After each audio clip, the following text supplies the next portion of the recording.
Christophe, Shavuot. Alors aujourd'hui c'est un peu technique. On avait donc expliqué que quand quelqu'un vous avait fait du tort, on avait le droit de le raconter à des gens. On avait dit qu'il y avait 7 conditions. Parmi les 7 conditions, il y en avait une qui était la suivante. Il fallait d'abord aller lui faire le reproche à lui.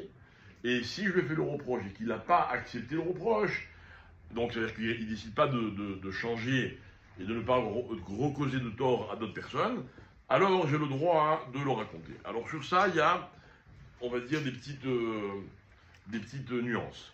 Premièrement, le Chafetz Chaim dit, si par exemple, je connais la personne, d'accord, et je sais qu'elle ne va pas écouter mes reproches.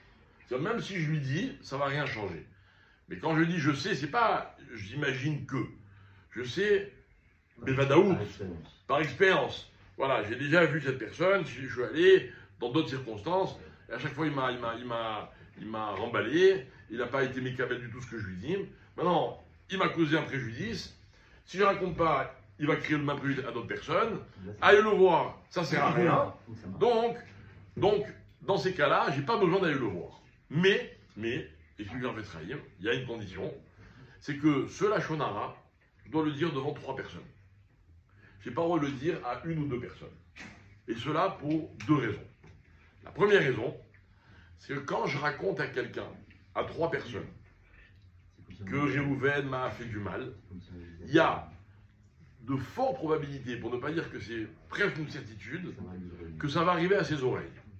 Et quand ça va arriver à ses oreilles, qu'il va voir que la chose, elle est connue par les gens, et que, à cause de ça, il risque d'avoir des conséquences pour lui, alors peut-être que le reproche, à ce moment-là, il va porter.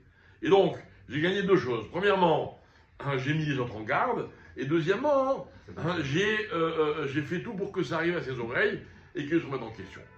La deuxième raison pour laquelle il faut 3 personnes, c'est que, quand on raconte les choses à 3 personnes, ça s'appelle Bérabim. Ok? Il y a de fortes chances que quelqu'un qui raconte les choses en public, il les a d'abord vérifiées et il est précis dans ce qu'il raconte.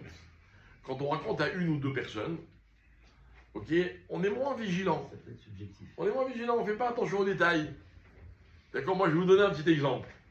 Il y a eu un moment où j'ai fait des vidéos sur mon père et j'ai fait 50 petites histoires. Dans ces vidéos, je sais qu'elles vont être diffusées à sûrement un public assez large. Croyez-moi, j'ai été très rigoureux sur tout ce que je racontais. J'aurais pu raconter beaucoup plus d'histoires, mais il me manquait des détails. Je n'étais pas sûr de certaines choses, etc.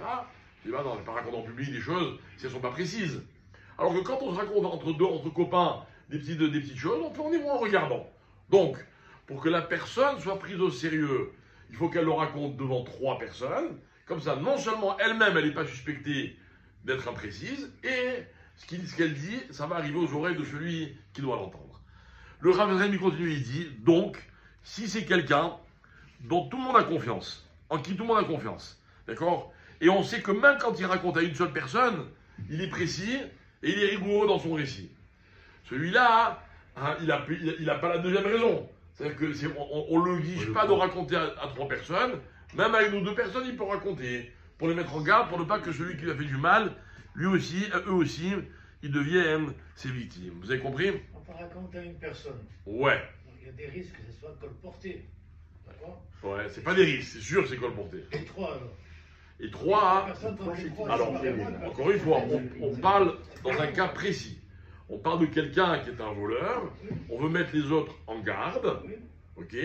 Donc du coup, c'est plus du Lachon Hara. C'est pour mettre les gens en garde. Maintenant, si je raconte qu'à 1 ou 2 personnes, alors je vais peut-être pas être très précis dans mon récit. Alors que si je raconte à 3, hein, c'est déjà un grand public, et ça va se savoir, je vais être beaucoup plus vigilant. Voilà, messieurs. Voilà.